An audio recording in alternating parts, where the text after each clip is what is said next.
Chapter 12. Wager. It was not exactly a landing, but it was not a catastrophic crash either. The Euclima might not ever fly again, but she'd managed to make her final voyage without killing anyone, which, in Ben's opinion, qualified as a happy landing, destroyed engines be damned. Lying on the tilted floor of the bridge, with sparks hissing from mangled bulkhead above, Ben forced his awareness through a cloud of dizziness and took stock of his injuries. Perhaps it was his mental age that prompted Ben to pick himself up with such care. He groaned as he stood, but smiled upon finding that his knees were 35 years young. He stopped smiling when he tasted blood, which seemed to be flowing down his face from a cut on his forehead. Superficial. He wiped the blood away and spat some out of his mouth. Beside him, Nima was twisting a sore wrist and wiping blood from her left leku, which was dotted in scratches. Ben winced. He'd been told before that leku were extremely sensitive. "Are you all right?" he asked. She turned to him and nodded, still a bit disoriented. "Yes," she said, assuring herself as much as him. She frowned and added, "But the passengers and crew will be panicking." She was right, of course. Ben's mind whirred into the present moment, senses reaching out to feel the rapid pulse of panic on board. Stationary on solid ground, mob mentality was now their worst enemy. Ben brushed himself off and clasped his hands behind his back, fingers flexing just slightly in the absence of blastoid gauntlets. "I will need to speak with the captain." Nima led him over to a squat blue Twi'lek who was wiping blood from her nose and favoring one arm. Nima spoke with her briefly in Ryle before nodding for Ben to take his turn. "As of 14th hour this afternoon, you and all of the Rylothian refugees have been slated for immigration into the Republic." Ben paused for Nima to translate and was rewarded when a brief wave of surprise and relief washed over the captain's face. Nima looked back to him as he continued. "As a representative of the Jedi Order and the Galactic Republic, I must ask your permission to take command of this vessel until I see it safely landed on a Republic world." The captain listened to Nima's translation before looking directly at Ben. She raised her chin and said, in very halted and forced basic, "Bring my people home, Jedi." Ben smiled. "I plan to, Captain. However, right now I must speak to everyone on board, all at once, if possible." Nima translated. The captain looked hesitant, but nodded and began snapping off instructions to her crew, who dashed to respond with newfound purpose. A group escorted Ben deep into the ship, past bent walls and through jammed doors, the sputtering anti-grav only occasionally correcting the pitch of their landing. Half-dead speakers crackled to life, broadcasting Ryle instructions which Ben could not understand. Twi'lek of all sizes and ages bustled around him, some crying, some yelling at each other. Ben clenched his teeth against the bombardment. The force was nauseated with green swells of panic, anger, pain. The mixture bubbled at a nervous simmer, unevenly heated and volatile. Ben made himself breathe evenly as he walked, listening to his own heartbeat. It was a battlefield meditation tactic he'd used well on the wars, but now it brought him patchy comfort. He found no peace in the force, only the steady chant of Tatooine, Tatooine, Tatooine, to each beat of his heart, chased by a shot of adrenaline. Anakin. No. Ben gripped his lightsaber in his hand, focusing on the pontite crystal. "Do not focus on your anxieties, Obi-Wan." It was easier to bring Qui-Gon's voice to mind now that he'd just spoken that morning, now that he was alive, now that things had changed. Everything had changed. The panic was unfounded. Ben drew the force to himself and let go. "Keep your mind in the here and now." Here and now, Ben's escort led him onto a balcony overlooking a massive cargo bay. Below, the Twi'lek passengers and crew, as well as Commander Nissen's team, were packing into the space shoulder to shoulder. A few stray passengers pressed in for room around Ben and the captain, all whispering to each other, asking crew members what was going on. Nima elbowed through the crowd to stand by Ben. "Captain Kylie will speak first," she told him, and he nodded. The sound of children crying echoed from all parts of the chamber, overshadowed by panicky voices, families trying to find their loved ones, mothers shushing their rattled children. Ben breathed in and out, clearing his mind of anxious air. He would not be intimidated by the Force's method, he decided. Chaos, yet harmony. That was what he wanted to teach his younger self, did he not? Beside him, Kaili raised her voice to the crowd, holding out one good arm to signal their attention. It worked to little effect. After numerous attempts to quiet the throng, someone handed her a voice projector. Within seconds, everyone was listening. Children still cried, and a few still whispered, but now the thousands of Twi'lek eyes bore up onto the balcony in rapt anticipation. The captain said her piece briefly and turned to allow Ben command of the room. She gave the voice projector to Nima. Ben breathed in and out.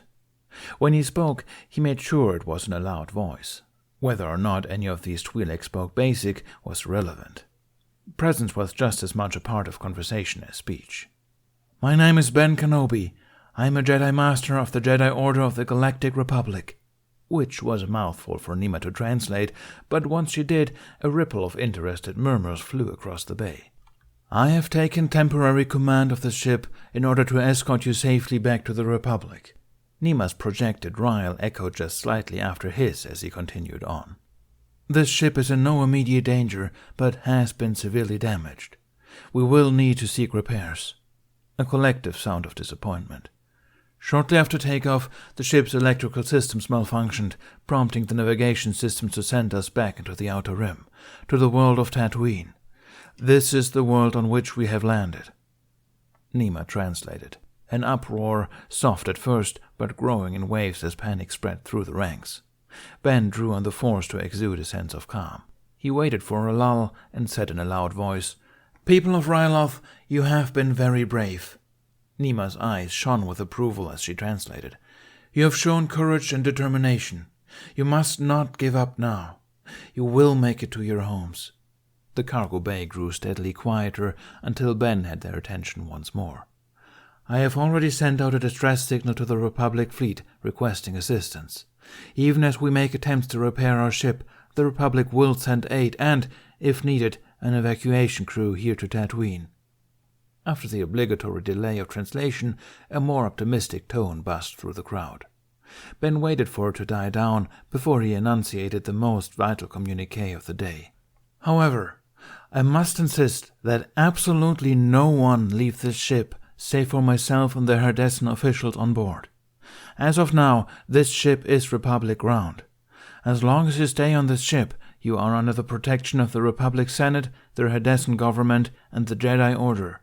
Ben was grateful for the stern expression and grave tone that Nima affected in her translation. "However, take one step outside of this ship, and you leave that protection. For your own safety and the ease of evacuation, I must insist that everyone stay inside." He did not miss the fact that Nima repeated this final enunciation, which was probably wise. Some solemn murmuring ran about the ship, with a few Twi'lek clarifying the words for their friends. When they were done, he gave the company an encouraging smile. "Take heart, Euklima.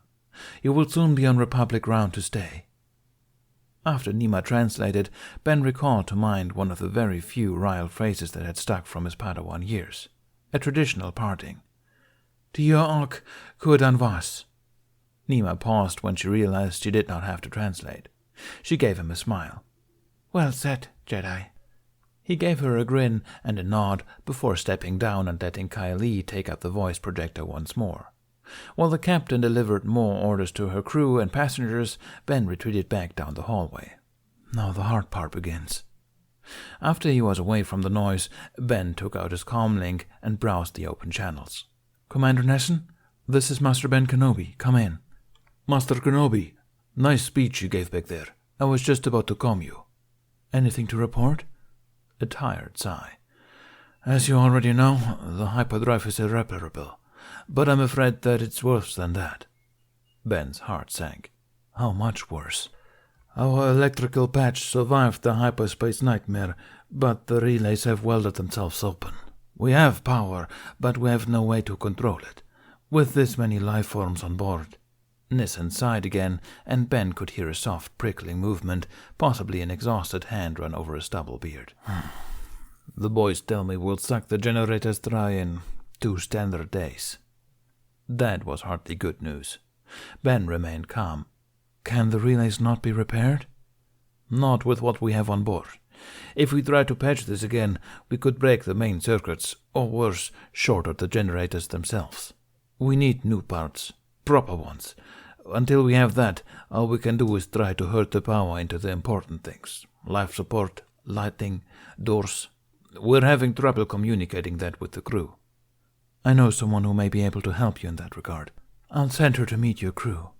In the meantime, I will go to the planet's surface and see if I can't locate some place to obtain the necessary electronics. This whole situation was beginning to feel terribly familiar. Very well. If I may, Master Kenobi, I will send Private Taran with you. He is the one who patched the systems. He'll know what parts we need. Terribly, terribly familiar. It was odd being in Qui-Gon's shoes. At least Ben didn't have an apprentice to abandon this time around. Very well, he said eventually. I will let the captain know of our plans. I can send Private Rand along as well for backup if you wish, Nissen added, a warranted degree of caution in the suggestion. Still, self-armament was a Jedi prerogative. That won't be necessary, Commander. I'll handle things. Of course, sir. Good luck. Ben ended the conversation and went to find Nima once more. After he'd relayed the plan to Kylie and sent Nima to meet Nissen's crew on the engineering deck, he met Private Taran at the main ramp, where a retinue of crew members made sure they were the only two beings leaving the ship. Once he and Taran were on Tatooine's sandy surface, Ben squinted into the horizon and sighed, memory swelling with the balm of heat and dust. The private scowled at the desert and eyed his robed companion. "You ever been to Tatooine, sir?" Ben made no immediate reply, as he was occupied smoothing out his mental maps. He surveyed the subtle landmarks that he'd come to recognize over the many years in the desert, memory jogging to catch up. Tatooine was a vast planet, but only a sliver of its desolate surface could sustain life. He knew the small hemisphere better than he knew the Jedi homeworld of Coruscant. Ben grimaced against the bitter flavor of this realization. He turned his attention back to Taran's question. "Coincidentally, Private, I have. Come on, then. This way." He pulled his hood up for shade and trudged up the first dune in front of them. "We'll want to reach town before midday." In his years of exile, Ben had seldom deviated from the long course between his own home, Anchorhead, and the Lars residence. However, once in a while, particularly in his early years, he had made a point to trek to Tatooine's other towns and outposts for reconnaissance or supply runs, or both. On such journeys, he'd always been plagued by guilt, paranoid that someone would recognize him, that Luke would fall into trouble while he was away. However, now in the antecedent of his own history, he was grateful to have learned the lay of the land. He was only able to recognize the imminent city because he'd been there before. "We're further west than I would have liked," Ben told Taran as they trod down another dune. "But it will have to do." "West?" Taran scoffed, having trouble keeping sand out of his boots. "This whole planet is a dust ball. I can hardly tell up from down, let alone west from east." "The western Dune Sea separates us from the capital and most other settlements." Ben pointed to a spot on his right which, to Taran, looked identical in every significant way to any given spot currently in sight. He frowned. "We'll have trouble finding what we need out here," he guessed, squinting at the small city that had appeared on the monochrome horizon. "Perhaps. The Force will provide an answer." Taran only shook his head and continued on. A short while later, Ben did a double take of Taran's uniform. "Speaking of trouble," he said, stepping towards the private and ripping the identification tag from his uniform. "If anyone recognizes us as Republic travelers, our job will become much more difficult. You'll need to cover up any insignias. Maybe rub some sand in it for good measure." Baffled, Taran complied, unzipping his jumpsuit halfway and tying the sleeves around his waist so that the Ardessian seals and symbols were covered. He crossed, now bare arms, watching as Ben wrapped his dark cloak about himself and made sure his lightsaber was well hidden. "Is this really necessary, Master Kenobi?" Ben gave him a look. "Perhaps not, but I found that in Mos Shuta, precaution is the wisest route to take.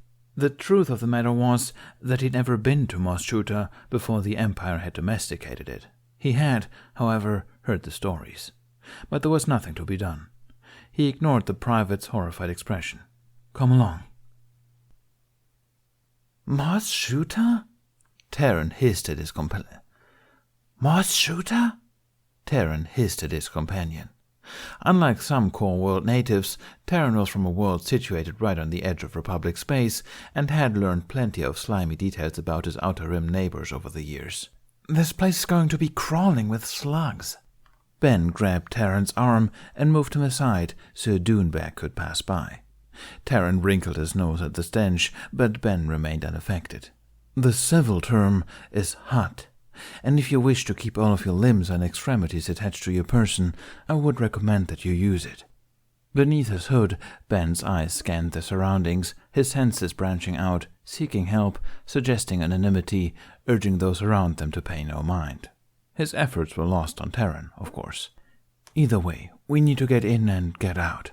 There, that looks like a shipyard up the way. They might have what we need. Some of it, anyway.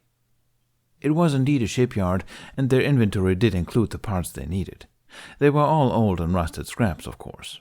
Terran scowled as he picked up the outdated wiring on an XT-9 transformer, but still nodded at his Jedi companion. This should do us for a short while, at least. Ben nodded and went around to negotiate a price. How much for all of this? He asked with a bored expression as Terran piled parts onto the counter. The Duro's clerk stopped picking at her fingernails and considered their haul. 85 packet, she said, disinterested. Ben raised an eyebrow. This scrap is hardly worth looking at, let alone buying. 68. The clerk lowered her feet off the counter deliberately, globe eyes glaring. Terran took a step back. Ben held his ground. This is my shop, off-worlder. I set the prices. 77 packet. Ben scoffed. Highway robbery. 70. 75. 70 and not a single whoopee more. 72. Final offer, Slimo. Ben set his jaw. Done. The clerk scowled at him, and he fished around in his sleeves. Her scowl deepened when he dropped 2 credit chips onto the counter. Republic credits? She deadpanned the question. Ben held his impassive expression. I believe you will find that they have a favorable exchange rate in your own currency. I don't take Republic promises, you slime. Only cash. Do you want these pieces or don't you? You will take the credits, Ben insisted, his fingers moving beneath his sleeve in the Jedi motion of suggestion. You just upped your price, Republic dog. Republic credits will do fine, he insisted. The Duros fell silent and squinted at him. Yes, I think they will, she growled. Just a moment. Her chair squeaked and spun as she went to the back room. Well, Terran said in the ensuing silence, that worked well. Ben did not share in the man's relief. His mind trick hadn't worked, he was sure. If it had, she would have obeyed immediately rather than retreat. But if she was not following Ben's suggestion, then what? Click. The clerk reappeared with a blaster pistol primed and aimed at Ben's head. He pursed his lips and sighed. Oh, for heaven's sake. You're coming with me, Republic scum. I have a bad feeling about this, Terran said, wincing as the Gamorrean guards jostled him forward by raw, sunburned arms. The binders didn't help. Ben walked calmly onwards beside the man. You shouldn't have fought her. The entire city is a gang network. You're lucky they left you alive. Let me do the talking. Talking? You can't be serious. Huts don't negotiate. Just let me do the talking, Terran, Ben insisted, emphasizing the man's name sans title. The prisoner scowled back at him. They arrived at a large smoke-filled chamber, flanked by a half-dozen guards, the Duro's pistol still pressed to Ben's back. After his eyes adjusted to the light, Ben could make out the lumped silhouette of a hut against the hazily lit window. They came closer, and his eyes lit in recognition. After the debacle at the scrapyard, he was not surprised to find himself dragged into an audience with a hut crime lord. He was, however, entirely surprised to recognize her. Gardula Basadi, Ben said, voice conveying none of the shock he felt.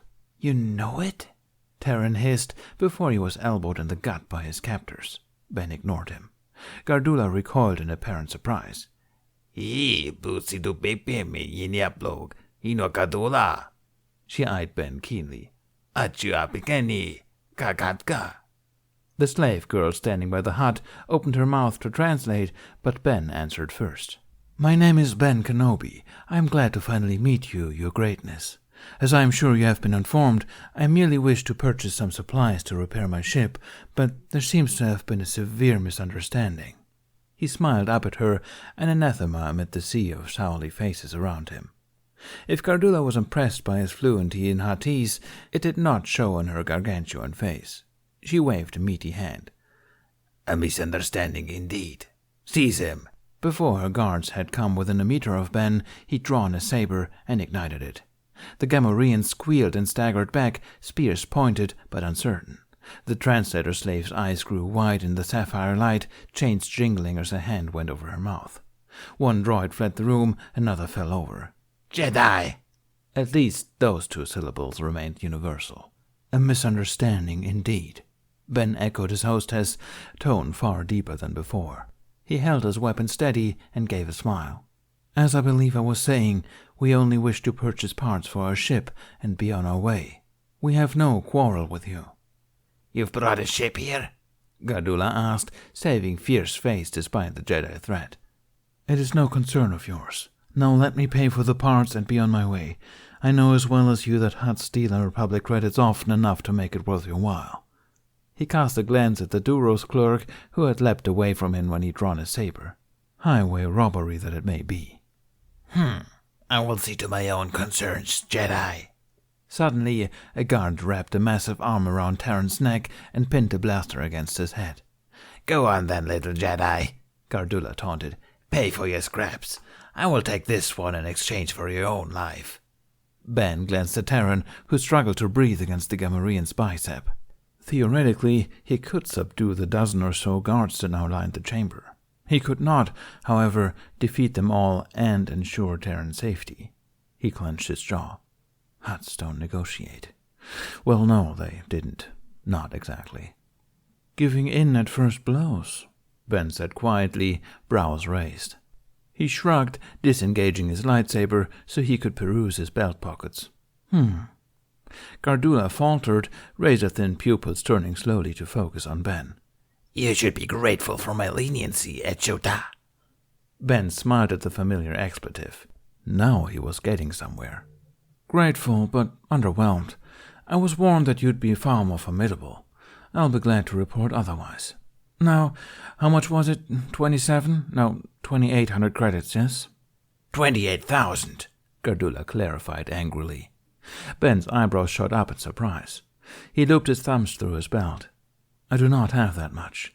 "Then call your core-bred friends and ask for more," Cardula said, waving a hand easily through the air. "Or would you rather watch your friend die first for a few pieces of scrap?"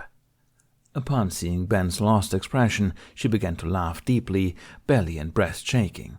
She drank from a reeking tankard and licked her lips. "My first blows have slain greater men than the next of you, Jedi."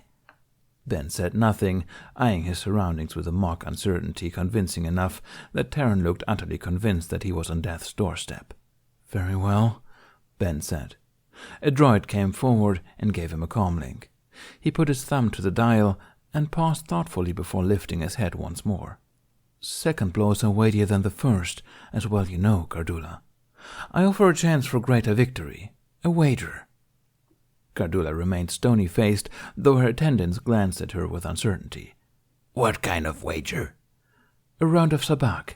If you win, I will pay double what you ask, and you may keep my friend in exchange for the parts." The Hutt did not betray a hint of approval or displeasure. "And if you win?" "If I win, you will release my friend, give us the parts for the bartered price, and let us go peacefully on our way." All eyes were on Cardula as she considered this. Slowly, she began to laugh. "You will lose, Jedi." Ben smiled. "We shall see." A chair was brought in and set before Cardula's table. Ben climbed into it and sat stone-faced and calm while his lightsaber was confiscated and the cards were dealt. The Jedi and the Hutt began to play. Ben had learned how to play the game, or some would say art form, of sabacc years ago at the Jedi Temple under the masterly instruction of Qui-Gon Jinn. Qui-Gon had long been fond of the game and was known to carry a deck of cards with him at all times. Ben remembered how many Jedi had frowned upon his master's affinity for a gambler's game, but he had witnessed its powers firsthand.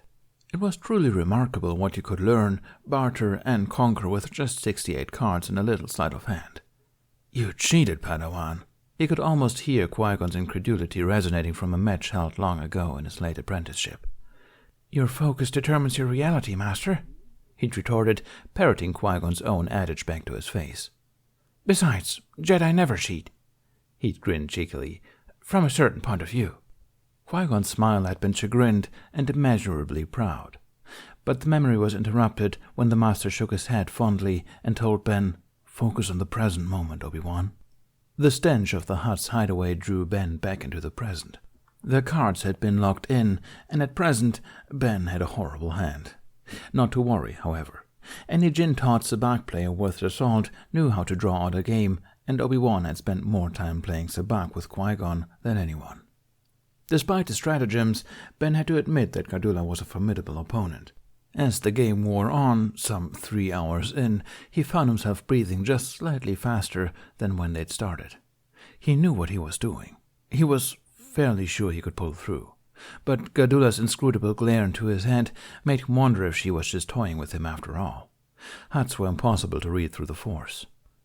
The quiet of the chamber was shattered when a cry echoed from the corridor. It was quiet at first and then louder. Distorted by the cavernous acoustic, at first the sound was unrecognizable to Ben's ear. However, after a moment, the sound arrived in clarity. A baby's cry. The Force spiked black with carnal fear, emanating from the slave girl still waiting on Gardula. Ben and Gardula turned to look at her at the same moment. Ben out of concern, Gardula out of pure rage. "Echuda!" she roared, bass voice shaking the table. She slammed her cards aside face down and backhanded the girl across the face. "How many times, you breeding filth?" she growled at a guard. "Go take care of Shmi's brat." "Nobata Kolka," the girl begged, picking herself up. Please, I'll see to him." "You said that the last time, and again before that, you human whore, and here we are." Please don't hurt him. He'll be a good worker someday. Just let me take care of him." "Go, or I'll strike you both down." She ran from the room past the commissioned guard. Gardula grumbled more expletives. The baby continued to cry for several uncountable seconds, but Ben did not hear it. His mind had gone blank, heart stilled in time, hands frozen on his cards. Shmi. It felt as though his whole being had been sucked through a vortex and pulled into some alternate reality where he floated inside of a globe onto which interior was projected a hollow video of 1,000 moments at once, each one awash in his mistakes, his fears, his hopes. All of them spoke a single word at him in a cacophony of emotion, in voices loud and soft, loving and hateful. Anakin. The crying stopped, and Ben was back in his own body, sucking in used smoke and playing sabacc with Gardula Besari. He sat up straight and met her gaze. "I want to raise the stakes." He made sure he had her attention. "I win, the girl and her child come with me as well." Gardula looked unimpressed. "In exchange for?" "Triple payment." She laughed. Notwithstanding that she'd just sworn to strike down Shmi and her child, the Huttese ego was a formidable thing to conquer. "I will bet you $4 of scraps and your life, Jedi. No credits will buy my property from me." "Quadruple payment." "Do not insult me again, Republic scum. It is your turn." 22,000 slaves, Ben burst. Gardula's head rose in surprise. "What did you say?" Ben swallowed in silence. Sweet Force, what had he just said? The words had left his mouth before he'd thought of them, but he had said them. In horror, he pressed forward, a cold sweat overtaking him. "My ship. I'm carrying 22,000 Twi'lek. If I win, I get the girl and her son. If you win, you take the ship and the Twi'lek with it." Forced was a dark taste on his tongue. Terran, who'd been sitting chained in the corner, was choking on shock. Gardula stared at Ben for 1, 3, 5 seconds. She let out a manic laugh, and down the hall, Anakin began squalling once more. "You are a madman, little Jedi." Ben said nothing in reply. "And you will lose." Ben screamed his panic into the Force and dug fingernails deep into pillars that had betrayed him once before. Sweat dripped down his back. Words buzzed through his mind, nipping at his conscience. What was he doing? 25,000 lives for 2? was madness. He would break his promise he'd made hours ago to every Euclima occupant. He'd break his oath as a Jedi. He'd break galactic law to save one infant. Force, what kind of wager was that? Was he going mad? Going dark? But it had just happened. He felt as though he hadn't had a choice in the matter. He clenched his jaw. The game dragged on for another 2 hours at a stalemate until there remained only 2 unplayed cards in the drawing deck. It was Gardula's pick first, and Ben had not been so panicked in his entire 2 lifetimes. Gardula picked her card and settled it amongst her hand, wide mouth curving wider in a smile. Ben's heart froze in his chest. He looked down at the single remaining card on the table, hard like a stone. He picked it up, turned it over, and breathed. Gardula had been too attentive to allow Ben to cheat. She was more shrewd than Qui-Gon, more adept than an underworld Coruscanti. Ben had seen her cheat twice, but had been in no position to do anything about it. She had cornered him here against unspeakable odds in a bet that, should he lose, would likely see him expelled from the Jedi Order. Yet here was a hand that Ben had only seen once in his entire life, sitting in the cheating palms of his master. There was absolutely no way it could have happened, even if he planned it. "But you always say the Force works in mysterious ways, Master," said a memory of Anakin. Well, yes, Ben thought, new clarity throwing out the evaporated dust of his panic. Yes, it certainly did. After Gardula threw down her perfect 23 hand with a raucous shout of triumph, Ben calmly, carefully set out his idiot's array, still trying to believe the sight for himself. Gardula looked down at it and exploded into a rage, expletives and spittle flying from her mouth at one. She tossed the table into the air, cards flying, drinking glasses shattering on the floor. She reached for a blaster, but as she did, Ben summoned his confiscated lightsaber to hand. He interposed the blue blade between himself and the hut, his mouth unusually dry. "My friend, the parts, the slave, and the boy," said the negotiator quietly, standing only by the grace of the Force itself. By the same grace of the day, Gardula only glared and said, "Bring them to him." Taran was released. Shmi was dragged back into the room, kicking and screaming. This time she held an infant to her chest. "Time to go," Taran urged, smacking Ben in the side when the Jedi could not peel his eyes away from the babe.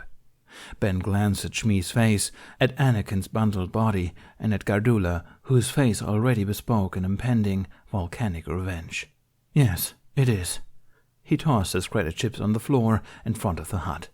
With that, Ben turned on his heel and escorted a Herdessian officer, a slave girl, and the chosen one of the Force out of the hut's lair and into the Tatooine dusk.